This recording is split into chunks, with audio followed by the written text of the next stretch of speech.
Please stand for the Pledge of Allegiance.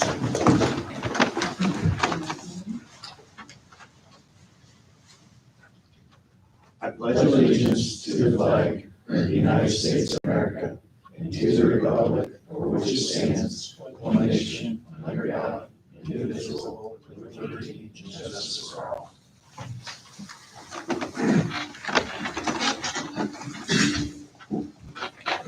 Roll call, please. Libby? Here. Tanya? Here. Fritz? Here. Robert? Here. Becky? I declare we have a quorum. Thank you. Can I get a motion to approve minutes from 12:20? Make a motion to approve the minutes as presented. I said, All in favor? aye.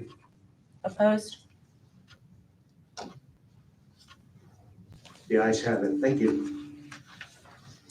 Alrighty, there is no unfinished business to address. Okay, new business. Town council to select council president and vice president for 2022 town council.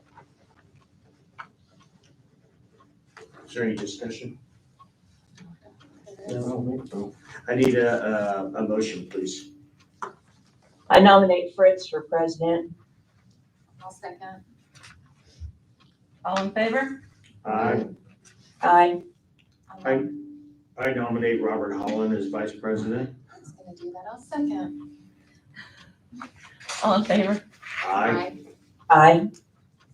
Okay, that was easy, painless. Okay, town council president to consider reappointing Ed Brand, Cheyenne Hoffa, Amy Lawson, Scott Meyer, and Tony May. Tony May is a non-voting advisor to the redevelopment commission. Good evening, real quick. I'm Adam Zaklikowski, the planning and building director. For this item, we had Cheyenne Hoffa. She should be down for item 4C, which would be a town council appointment. So out of the 5 members, technically 3 come from the council president, and then 2 come from the town council as a group. And obviously, it doesn't matter who you select, but that's how we had it set up. Unfortunately, we had her name on there twice. Thank you. So I need to pick just 3 of these, or Cheyenne's not supposed to be on there? Cheyenne goes down to the town council one. Down here? Yeah, Okay. So you're just reappointing Ed, Yeah. Amy, Okay. and Tony is Scott, right? Tony's the school. Tony's new, right? Well, Tony had Tony's served the before, school. and then Phil was Phil was on. last year. Bill Edwards. So Tony's back. Yeah, Pastor Edwards had mentioned that Tony was reselected by the school district, school board to serve, so you still would need to authorize it. Okay, well, I'm gonna reappoint Ed Brand, Amy Lawson, and Scott Meyer, and Tony's automatically on the right. You just We still you need just to affirm affirm it. Tony's appointment. Affirm Tony's appointment from the school. Oh, okay. We'll need to affirm that. Okay, thank you. Alrighty, town council to consider reappointing Cheyenne Hoffa, Hart Simmery to the RDC. I'll make a motion to reappoint Cheyenne Hoffa, Hart Sumeyer to the RDC. I'll second. All in favor? Aye. Aye. Opposed? The ayes have it, thank you. Alrighty, town council consider. Okay, town council to consider reappointing RDC members, Cheyenne Hoffa, Scott Meyer to the planning commission. Make a motion to reappoint Cheyenne Hoffa and Scott Meyer to the Plan Commission. I'll second. All in favor? Aye. Aye. Opposed? Town council president to consider reappointing board of zoning appeals, citizens members Earl Bolander and Dan Justice. I talked to both of them. They're interested in reapplying, so I'm gonna reappoint those 2. That's it? That's it. Town council to consider reappointing Katie Weaver Miller and Gene Akers to the Fortville Police Commission. Make a motion to approve Katie Weaver Miller and Gene Akers to the Fortville Police Commission. I second. All in favor? Aye. Aye. Opposed? Okay, thank you. Town council to consider solar energy agreement for contracting work at the community center in the town hall. Good evening. Doug Tischbein, Reynolds Construction. We are here today to talk about anything in regards to any project that we're currently doing for you, but specific to the solar agreement. We, back in the first meeting of September, I believe, had a conversation about solar being included in the project for community center and town hall. And there were resolutions that were passed, and so based on that, we engaged a structural engineer, an electrical engineer to do the due diligence to understand the complexity of the systems that we were proposing to install for the community. So based on that, we did a structural analysis on both buildings. And we found that the community center was supportive. The structure can handle the weight in addition to any snow loads that may add to it. So did the electrical analysis, we're ready to go at the community center. This building, because it's a pre-engineered middle building, they engineer it and design it so it's very tight. There's not a lot of flexibility in providing loads up on the roof because it's engineered so tightly. So the structural analysis came back that we can't really add the panels to the roof. So if you remember that we talked about doing some carports on the north side of the building. And that kind of became cost prohibitive because the carports added about $100,000 into the investment.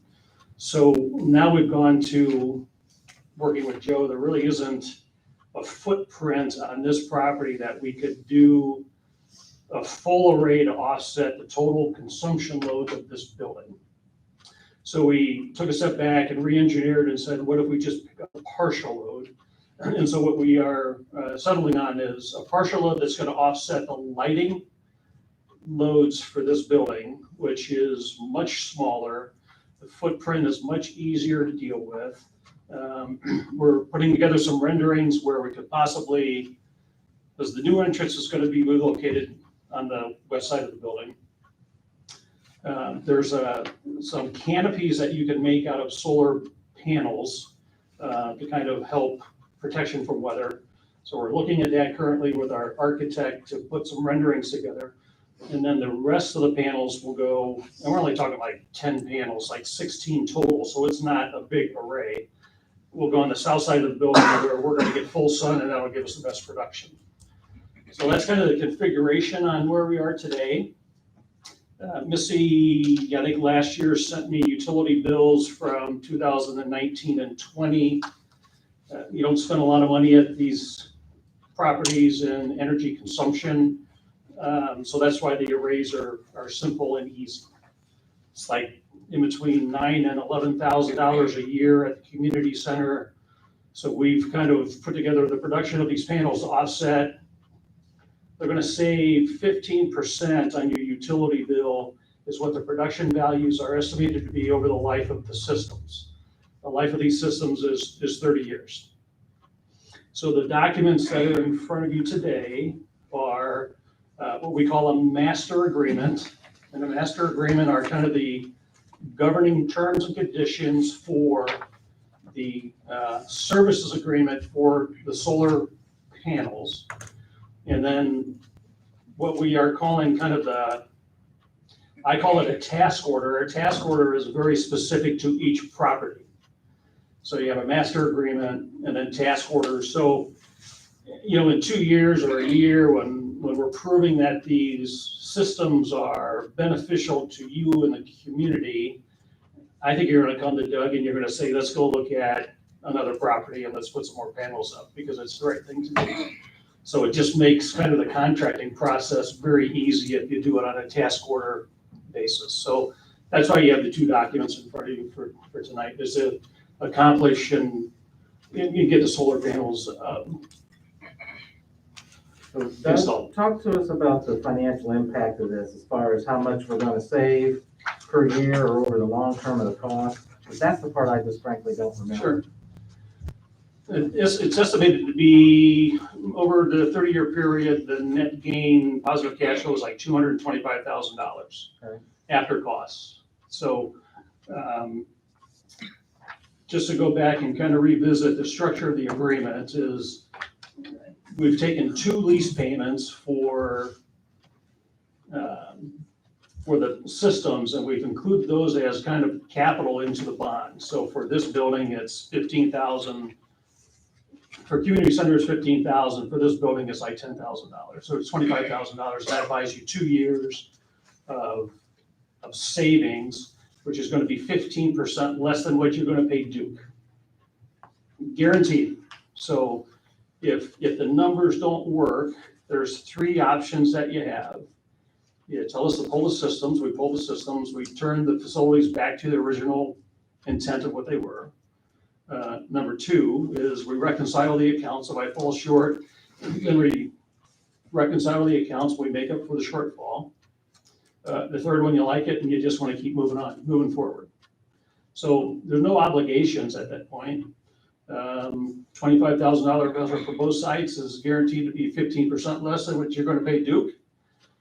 You're producing your own energy that you're consuming because we're keeping it inside the fence. The fence means your meter. And because of that, you're not been affected by, I think the average rate increase for electricity over the last several years has been 4 or 5%. Automatically, we built in a 2% escalator in our pro forma, so you're automatically saving 3% on just escalations. So let me make sure I'm understanding this right. So in these fee schedules down here, there's a monthly fee associated, which in the grand scheme is not a big fee. But the annual fee, I guess, is the bigger question. So for saving, you said that Joe or Doug, our annual electric bill out of the community center, you said it's about how much? 11,000, I think, a year, 9 to 11, it fluctuates a little bit. And the annual fee, or maybe it's just the language in this, but the annual fee year 3 on this is about $8,100. Listed right here. So are you saying that's a fee on top of just to have this, or that's basically what our usage, or what are you telling us here? That's your new utility expense. Okay. So if you cost shift those dollars over, then it's going to be, That was my question. I Yeah. think maybe the wording there. so instead of paying Duke, you're now paying a lease Mhm. for the services that the solar system's providing. Okay. And then if we decide, hey, this just isn't working out, I know you mentioned it, you know, year 2, year 3, we say, hey, come get these panels, Pull it out, what cost to us? no cost. Alex? Sorry. Well, on the reverse of what you asked, what if it goes great and we want more? Do we have a future plan of where those are gonna go, or are we gonna scramble and go, okay, whose farm are we gonna buy? So this whole concept started at the water treatment plant, right? Because the utility plants within a community are the largest consuming assets that a community has. The problem that we ran into is we just don't have the real estate. Right. Right. So then we talked to Joe about going on the other side down by the water treatment plant. We've got some open areas, but that is probably going to be future development materials. And so we kind of scaled everything back and looked for other assets that would be good hosts for these types of systems. And it ended up being the roofs. This roof didn't end up being a very good host, but the community center is. We're in the process of, you've seen the renderings on the water treatment plant. There is an opportunity, we haven't talked about it, but I would say that we're putting in new well houses and pumps and motors. And there is good roof space, and it points south, so water treatment plant's a good host for additional panels. But let's start where we are, get you comfortable with the process and the mechanics of the structure of the program. And then if there's a conversation after we've proven that this is the right thing to do, then we can come back and have that conversation, would be my recommendation. I was gonna ask Alex if you have any anything in here that you had questions about or comfortable with? None of this is net metered, right? It's Not two meter metered, system, no. and it's, yeah, right. And I should say, I've got Brian Steinkamp with me, who was with the developer, and if I couldn't answer anything, I've got backup, but yeah, nothing has to do with net metering. How's it stay on at night?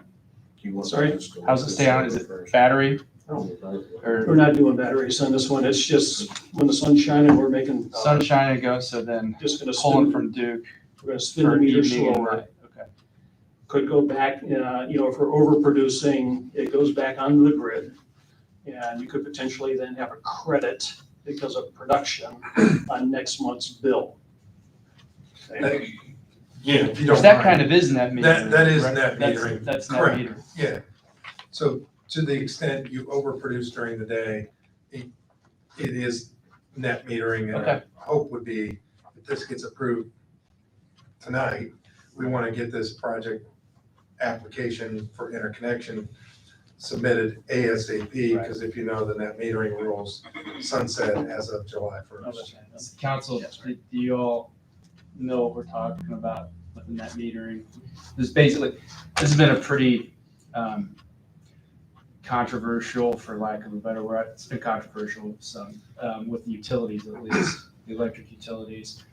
So for solar panels, if you produce, like you said, if you produce more electricity during the day than what you're using in your house or the community center or the town hall, it pushes it back to the grid.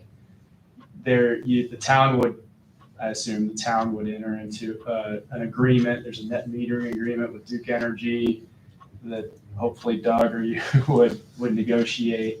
They're pretty formed, but it says, hey, all the equipment on the town side is going to meet all the regulatory standards for the state, for the utility. Duke will come out and inspect the meter and make sure that the connection's all right, and so that the energy that you're pumping back to the grid is not going to hurt any of their stuff. And then they track it. And so if no one's in the community center, all the lights are off, or it's a Sunday and no one's here in the town hall and it's, July and the sun's pounding down for 14 hours a day, it's pushing all that electricity back to the grid, or most of it. And then that's where a credit could come into play. And I think that plays into the savings as well. But all of the ability to have that set up, the net metering set up, and push it back in those agreements, it goes away June 30th of this year. And so that's where the time crunch comes in to figure out whether the council and town want to move forward with that, because that's a pretty important part of wants to move forward with the solar piece. It's a pretty important part of the overall benefit and to make the numbers work. So if we enter into that, we still continue to gain that benefit after the fact, or it just goes, okay, Yeah, but it's grandfather. grandfathered in. all right. And on top of that, urgency is, remember, at community center, we're putting a new roof on the upper level. So I've got to get that work done before we put the solar panels on, so that's. And you've got to have them, I think this is right, you've got to have the array and at least the inverters installed before, It's got to be energized. before June It 30th. has to be capable of producing power, doesn't mean it has to be on. On, yeah. And quite frankly, I think it's going to be up to each individual utility to make that decision. And quite frankly, Duke and the publicly owned utilities are far more favorable. So what we're talking about is, and I want to be clear, the net metering rules change after June 30th. Right now, if you overproduce, there's retail rate net metering, meaning you can effectively use the grid to store overproduced solar energy during the day and pull it back at night at the same rate you're paying them. Okay, but as of July 1st, they credit you their avoided cost as opposed to your retail rate. So right now, in fairness to the utilities, they don't want to use the grid as a battery. And so we can all debate the Right. controversial nature of this, and I'm not here to defend the utilities, but there is a legitimate argument that, hey, the full retail net metering is effectively using the grid as a battery, and as more and more solar comes onto the grid, and as the cost of battery energy storage has been coming down, it's no longer appropriate to have the grid serviced for that purpose. But it is, the net metering rules change, they just change as of July 1st. And if we were doing this, having this conversation next fall, you would then size the system to offset only your daytime consumption. So you would still have the same benefit, the system would be smaller. So to your point, if you're looking at other locations, we would look at those locations for solar only without battery energy storage to offset the consumption during daylight hours, for example, at the water or wastewater treatment plant. Perfect examples. They consume electricity 7 days a week, more often than not, or that's the hope. They're not consuming electricity, something went really bad. But you would still look forward to that. And in our industry, we also say that this is basically the state of the industry today.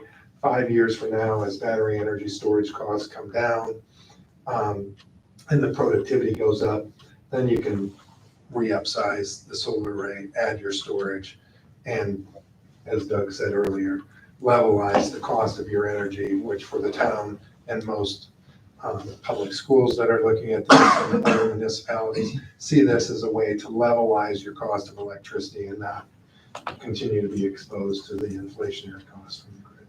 Thanks. I do have a question. So moving forward, if we were to add more panels, if this is a success, are we grandfathered in at the same rate, or would that all change? Do we have any idea what adding more later entails on our? I'll take a stab at that one. It's after Your June 31st. Your interconnection application is specific. So the town of Fortville, if this goes forward, is going to apply for an interconnection agreement with your utility.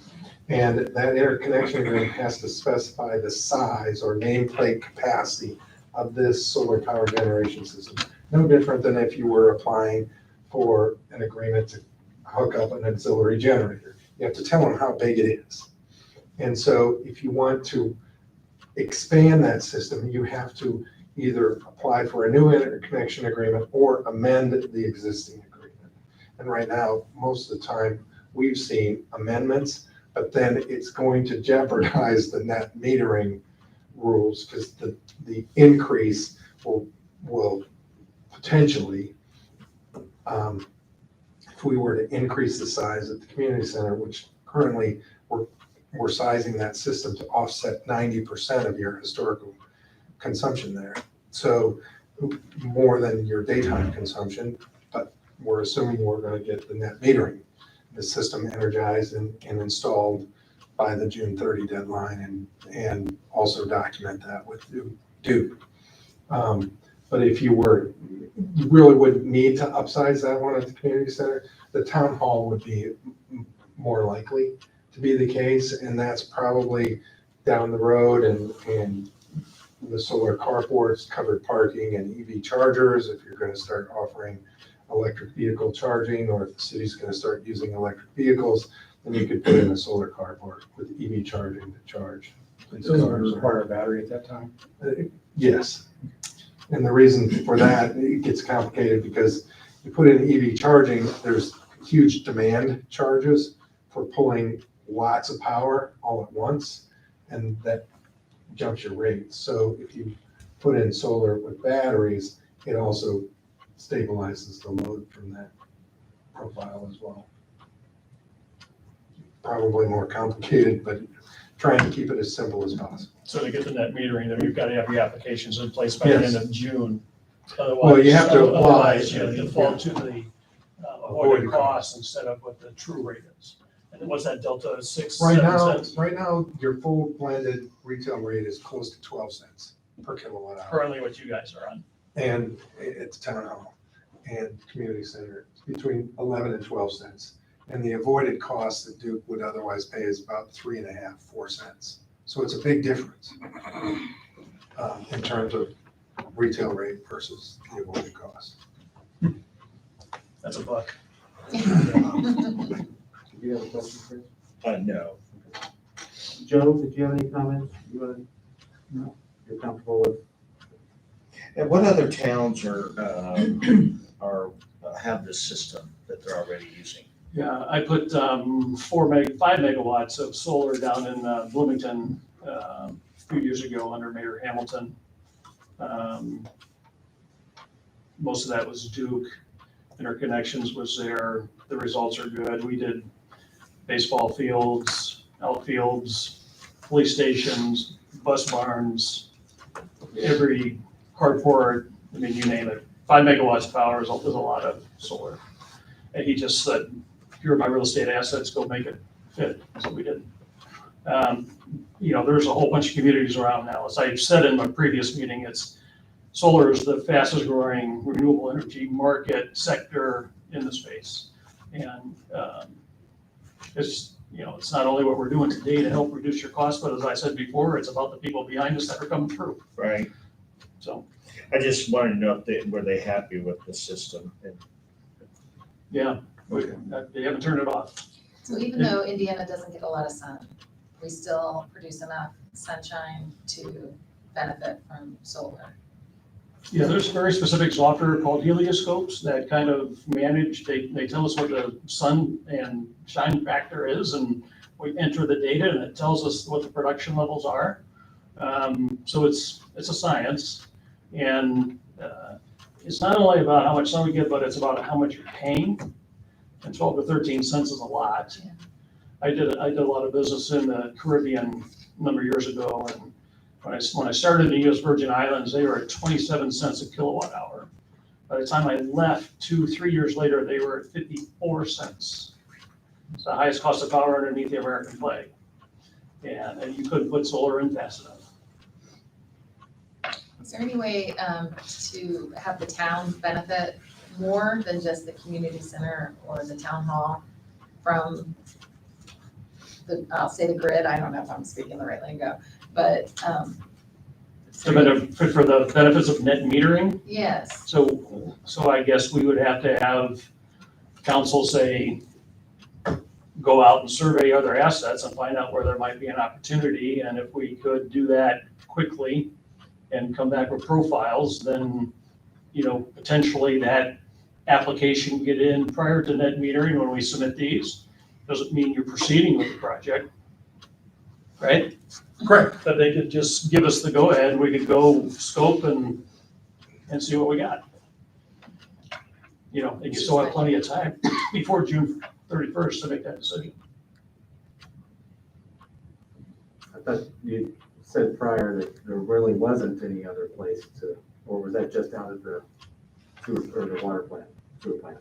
We stopped at the water plant because of the redesign. But like I said, there's well stations that were real well houses that, you could put panels on that roof that would be attractive. It wouldn't take away from the appearance of the new building. I don't know if you have other real estate down there at the park, but Does it have to be sized for the building that it's serving, or can we have a building with a panel on it that's producing more energy than what that building uses, so we benefit from it? yeah, so like on lift stations, you'll see lift stations, you'll be driving around, you'll see a potential lift station for a wastewater treatment plant. You'll see a panel on top of that lift station. And that's just handling and offsetting the horsepower consumption of that pump in that lift station. But we can only design it and do it for the one structure. For that meter. Okay. Yep. Difference, Very it goes back to net metering rules. State of Indiana rules are different. Other states allow you to put one big array, and then you can push the power to 20 different meters. Indiana doesn't allow that. That's what I was thinking. So that's called virtual net metering. The only other one I can think of might be the park barn, because it's got that big roof that faces the south. And I'm not sure what kind of electric bills they actually pay out there. It's probably not. Seems like gas is the biggest in the winter, obviously. Yeah, just crazy. And we're still wanting to save back the parcel south of the sewer plant for future expansion. Correct. That's really the only one that popped into my mind. Yeah, that might be something to look at, because I think that 4 acres back there, we're looking at doing a little bit of a trail to connect the trail from the development to the west and tie it back in through our parks. So there may be a little area out there that we could put panels out there, but it wouldn't be a rooftop, it would be the Big ground mount. ground mount stuff. But that might help with the sewer plant operations. Right. Yeah, I mean, to start that process, I'm gonna look at the CMSA and utility bills, because that's where it starts. We'll do a 2-year analysis on current consumption. Utility bills will tell you what we think are candidates for renewable power. Like I say, water and sewer is probably our highest bills. I have one more question. Hail damage, storm damage, is insurance covering this and? Yes. Sure. I have solar panels on my house and they've been up for the last 2 years and we've had some pretty bad storms. We've never had a problem with all the hail and stuff there. Pretty durable, at least the ones that are up on my roof. Pretty resistant. Yeah. Tanya's awful quiet. Well, sure, I think so. I like solar. I think it's a good idea. I'm just not familiar with it or know a lot of neighboring towns that have used it. That's my only setback for it, I guess, but I like the idea of it for sure. And that's the closest town is Bloomington that's We using. can find some others around, but, you know, it's a no risk deal for you, right? If it doesn't work, you pull it out, no cost. And you see them everywhere anymore. Yeah, I mean, Schoolhouse 7 has it. It's different because they have their own electric utility, but Pendleton put up a field array as part of their INFA relationship to add to their, but that's it, it's going to actual, they've got a municipally owned electric utility, but they've got a pretty big electric or solar field up there. His biggest concern was maintaining them, and, you know, we're taking care of the maintenance on them, so it's really a hands-off asset. Thank you. So the way forward on this is just this solar task order? Is that it? Should be 2 documents. One's a master agreement, and the other one is the, should be 2 task orders, one for town hall, and then the other one for the community center.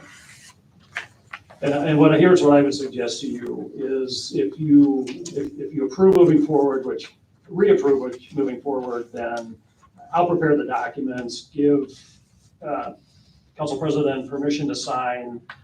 I'll come back with clean documents in a binder and we'll sit down and just do it that way.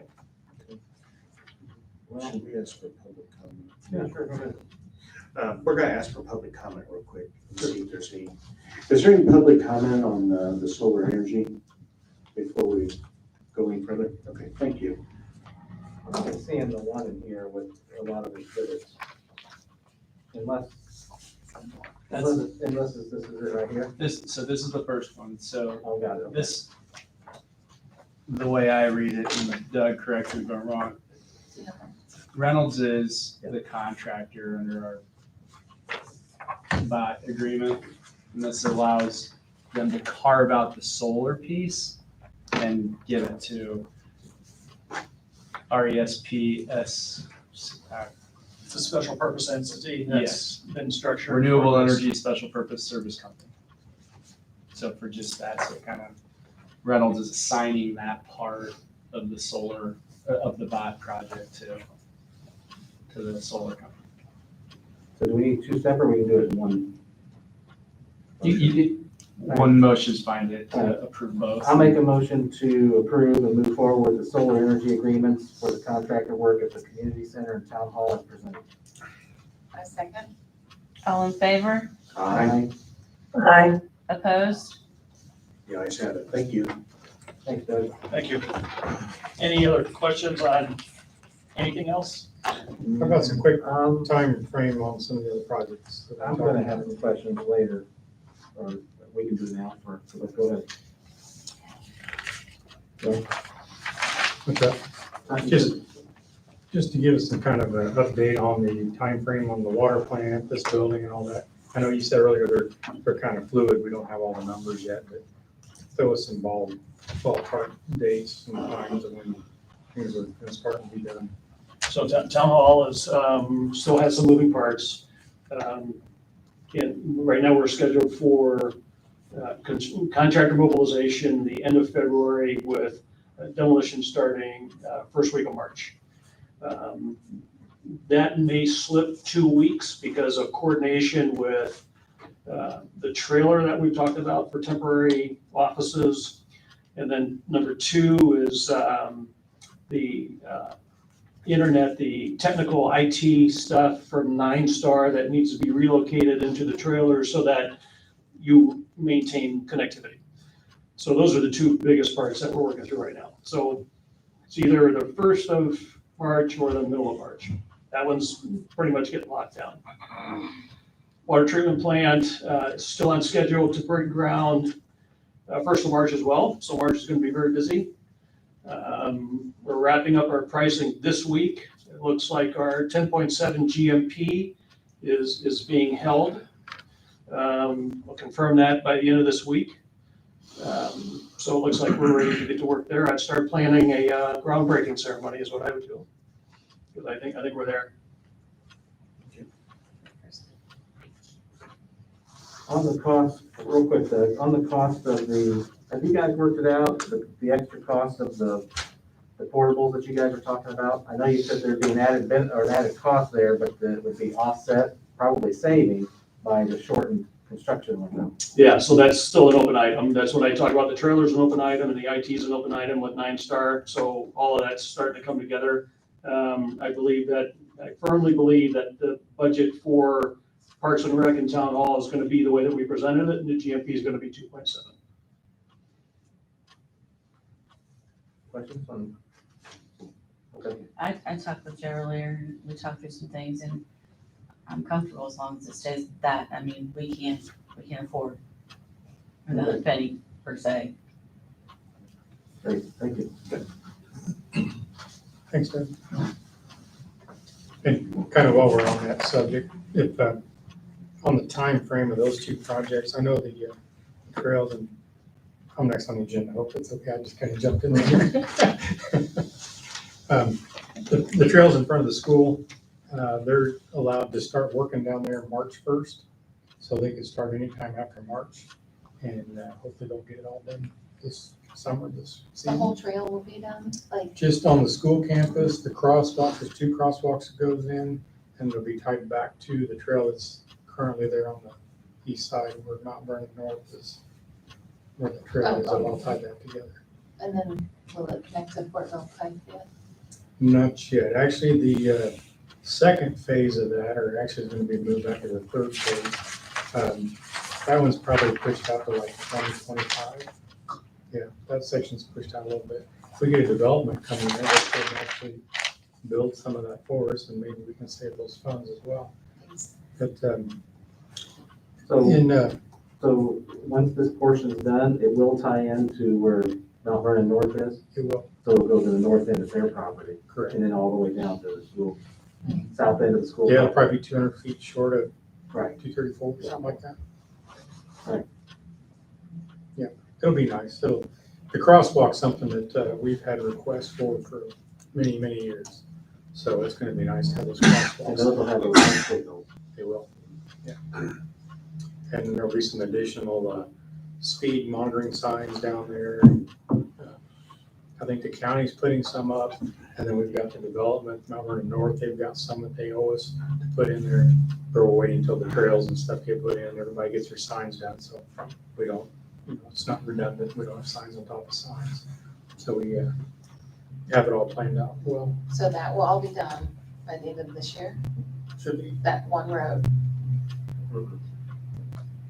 all 200 will.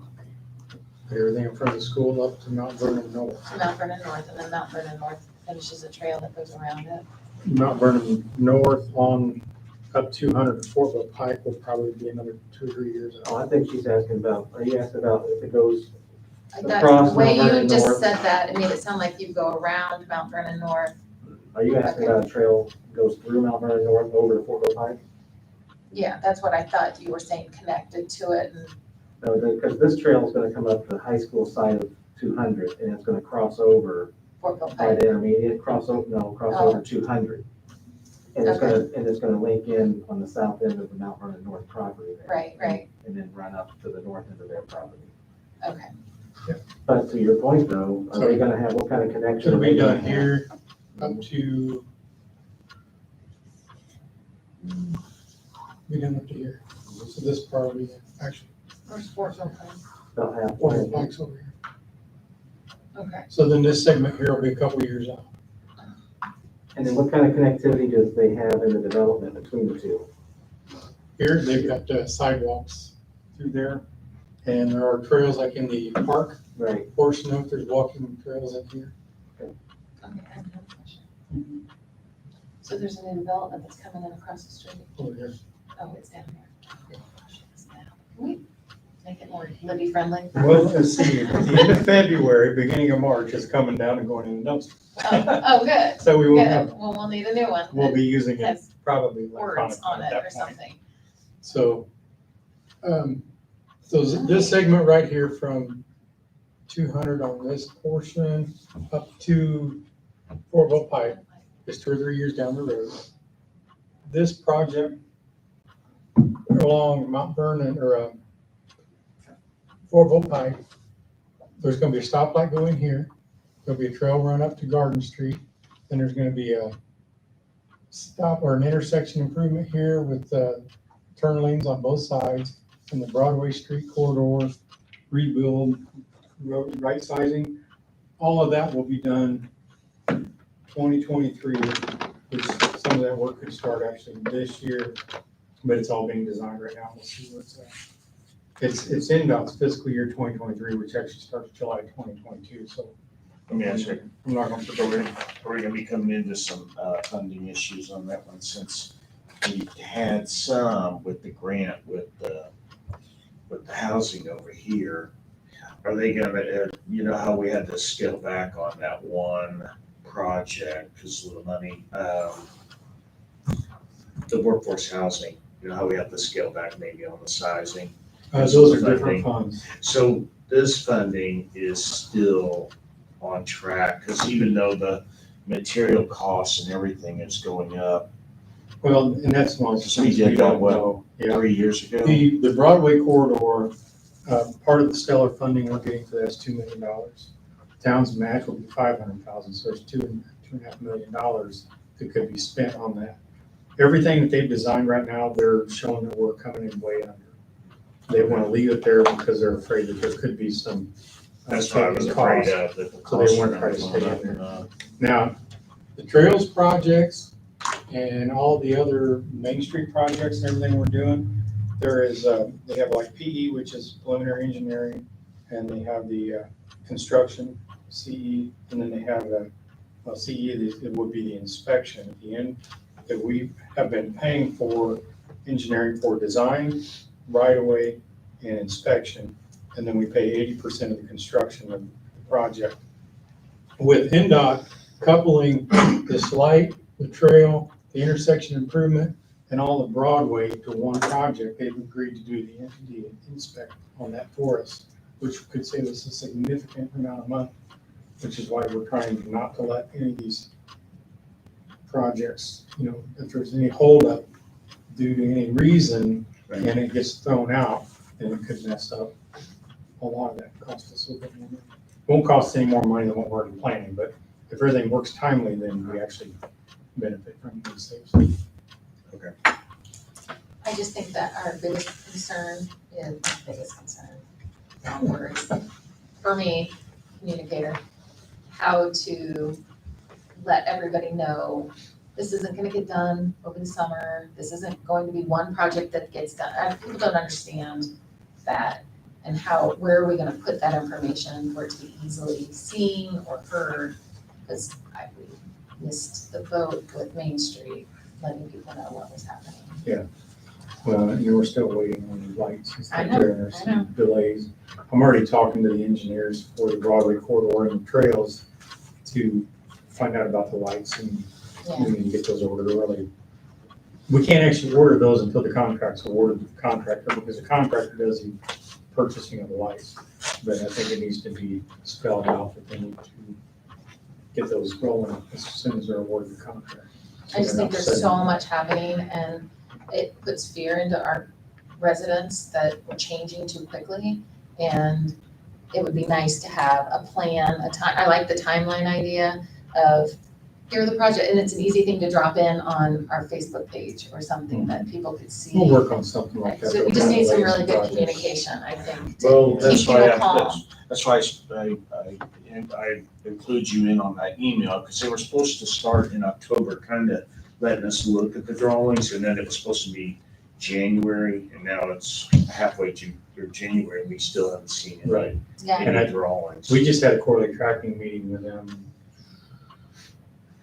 first week of January, I think it was. And, yeah, they're still trying to plan the meeting. For environmental purposes, that meeting has to happen, that's part of it. So it will happen.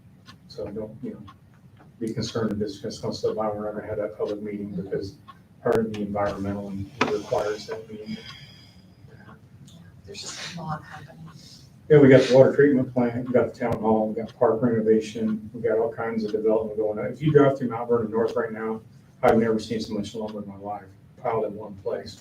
There's houses, or, I mean, they're stacked up, waiting for the foundations to get done, so they start throwing them homes up.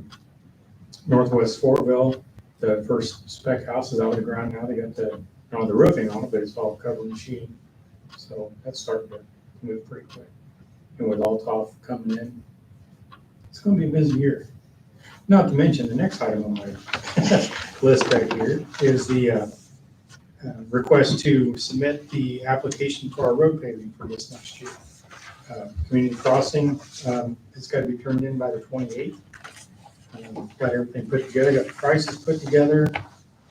Each community could be awarded up to $1 million. That is 75% of the total project, so we would have to come up with $333,000 to be our portion. So we've got it funded. And that's already, we already have that. We have. So what this required was, you'll see the letter here on the front, committing to having our portion of the funds. Can I ask you a question? Absolutely. On High and Park Street, are they gonna mill that down? Because those roads are already too high. Everything that I put on the list here was like at least a 2-inch mill and overlay. So they mill off 2 inches, put 2 inches back. Okay. Thank you. Unfortunately. So I actually, with the second page here is actually showing that we were approved our asset management plan that we had to send off to LTAP. They approved it. That letter's got to be attached to the application. And then there's a map kind of giving you an overall showing where all the segments of roads are that we're working on. If I'd have given you a map for the last 2 years, you'll see we've covered a lot of this community with new paving and reconstruction of roads. I've put them in your packet in the order that we will be submitting them. They ask for priority, so this is the priority list. If they cut and they don't give the full funding amount, then we start losing pages off the bat. But everything that we're looking to do this year is a 2-inch mill and overlay with some spot repair. So if we've got bad spots in the roads, crumbling potholes and stuff coming up, then we can dig out those sections and patch them full depth. Does Ohio Street line up with the Northwest Fortville? Are they planning any improvements there along Ohio Street? There's 2 sections of Ohio Street. The first one we've got on here starts at Broadway, going east all the way up to the town limits. The second section of Ohio Street you'll see goes from Leland to Merrill Street. The Northwest Fortville development, they've agreed to resurface all of Ohio Street up to Merrill at some point with blocks. So I'm not gonna use our money on that as long as we get them to come in and take care of that for us. There was actually a lot of other roads that we had marked up, but as we knew we had a restraint on funding, we had to start prioritizing and pulling feedback, so. What do you need from us on this? Just for me to go apply for $1 million grant, I'm not gonna do what the council saying yes, go for it, so. I'll make a motion for Joe to move forward for the application of the community crossing matching grant. Second. All in favor? Aye.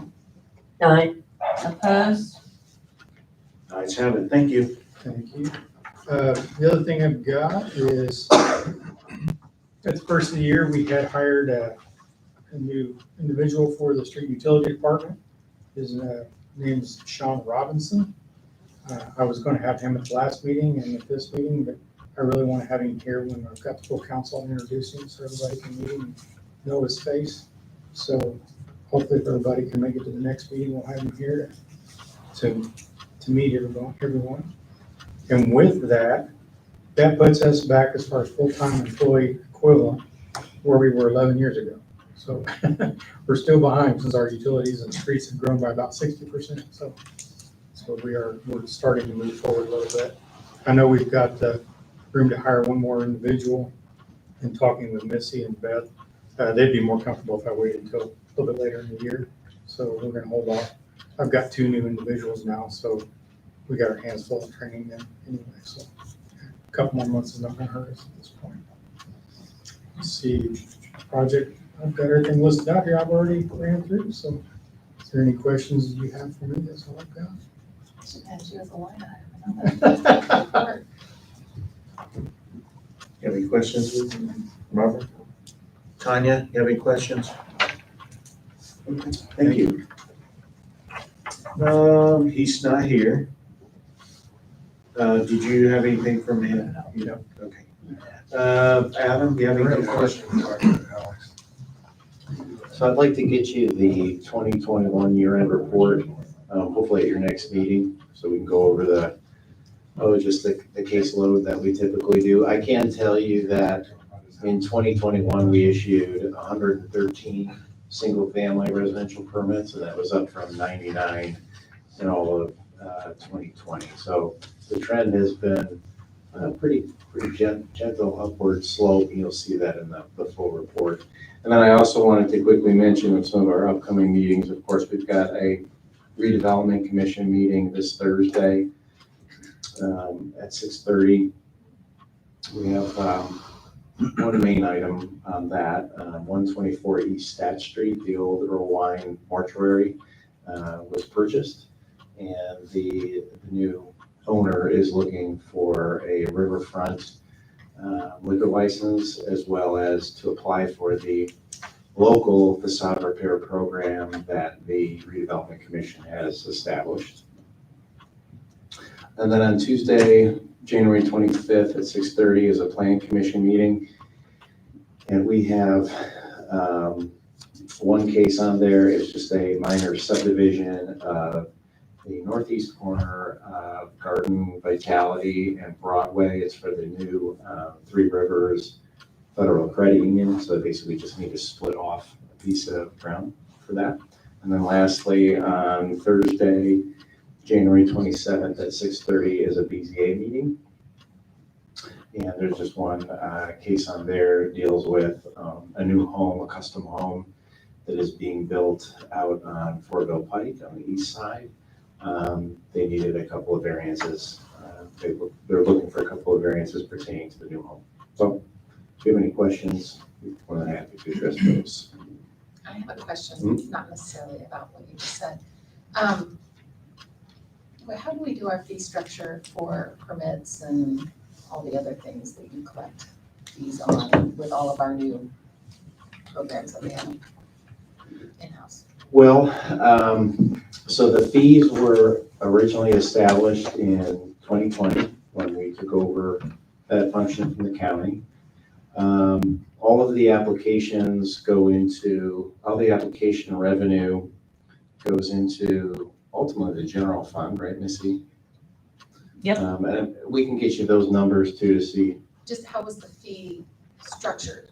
Did you take them from the county and say, this is what they charged, so we're No. going to charge? No, Or- what we did was, when we created those fees, we took a look at, some of our neighboring communities. We looked at Pendleton, Fisher, McCordsville, and tried to come up with comparable fees, and frankly, a little bit lower if possible in terms of our peer communities. And then second, the other strategy with that too was, we wanted to try to keep routine matters that the typical citizen encounters every day, like an easement encroachment permit, things like that, keep those really low.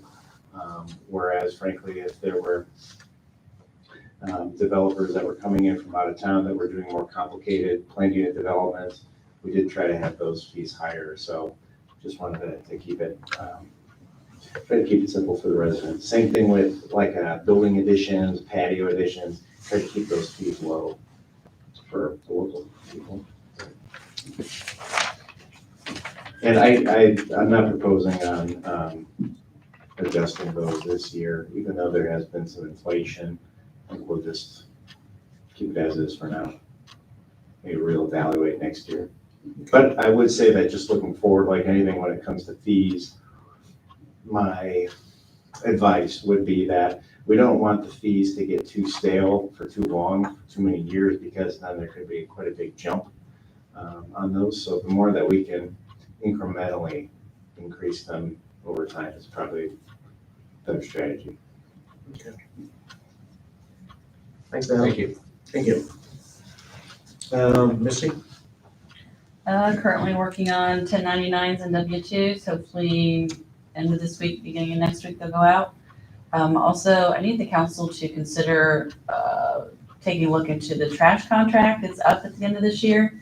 And we kind of need to have a plan in place before that happens, so just put that on your radar, maybe a couple months, I don't know, whatever Joe thinks as well.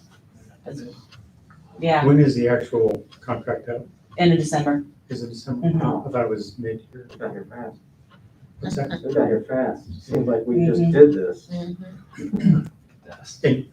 of piggyback on the comment on the trash company. I know this last week was kind of a rough one for waste management. They've had, I guess, COVID struck their business quite hard, and they only had so many drivers that they could use. They brought a lot of people in from out of state, from what I understood, and their drivers are only allowed to work up to 60 hours. After 60 hours, they have to shut them off. So with the manpower that they've got, they worked them as much as they could. Unfortunately, we did have some people that didn't get picked up last week. Didn't get picked up. With the holiday, everything on schedule or delayed? Everything's still on schedule. It wouldn't, this wasn't a delay. So it's tomorrow. COVID would be what would delay. All right, just making sure. Yeah, we're hoping. It shows up in the newspaper. Back on track. Okay, thank you. Mhm.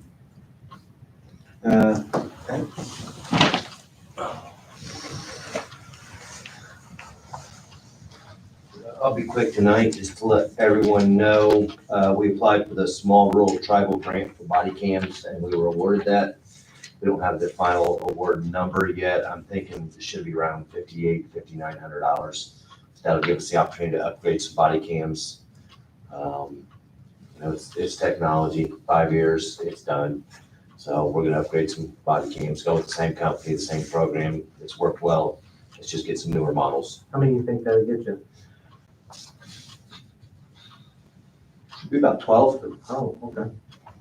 about More than 500. I thought, okay. Yeah, the actual camera's not the expensive part, it's the server and the data storage is the expensive part. And we designed that with a 10 terabyte server that gets backed up off-site with 9-star, and Right. we're all good there. That's awesome. Late last year, we also reapplied for the Bulletproof Vest grant through the Department of Justice. We were awarded that again this year. So it's a matching grant, we get 50% of funds for any vest we buy, and that's a large expense, usually $800 or $900 per officer, and they expire every 5 years. So it's an ongoing cost every year, so we try to reapply for that grant every year. Our next meeting, I will not be here. I was supposed to be ice fishing this meeting. Hence the scruffy face. But we are planning it for the next February 6th, I think we're leaving. So I will not be here. Derek will be here. And I'd like to know if you would prefer that I go through the yearly report then, or if Derek does it. It's your choice. You want me to go over it, or I'll email it to you prior to, so you have advance time to look at it, and then you can email any questions, and I can have Derek address those, or we can just, however you want to do it, you let me know. I'm fine with Derek. Okay. And I don't have anything else unless you have questions for me. Thanks for the report, the email, the report I saw right Yeah. before I headed over, so thank you for that. Maybe you all have a hard copy in front of you, but the police commissioners all have the emailed copy. Yep, thank you. Thank All you. right. Thank you. Alex, you have anything for us? I don't, unless you have any questions for me.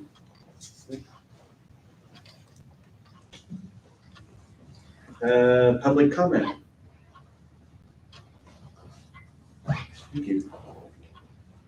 Town council comments, Louis? I don't have any. Oh, come on. I know, what should I say? Nice mask. I got, What should I say? I wanna know how your first meeting with solid waste district went. Oh, guys, I went to the waste management meeting, and that was exciting. That's a little bit dull. It You literally don't make it took- sound near as exciting as Robert. Let me tell you. Well, I didn't know, it was one of those meetings that you don't know what you're walking into, right? And it took me 20 minutes to drive over there. I spoke to Randy Sorrell longer than it took me to drive there. And the meeting took literally all of 5 minutes. So, very nice gentleman. And yeah, it was, hey, come sit with us. And I was like, wait, I didn't know I was part of the group yet. I thought he had to vote me in. Boy, they got me right in there. Well, good. You're welcome. Yeah, that was a lot of fun. It was a lot of fun.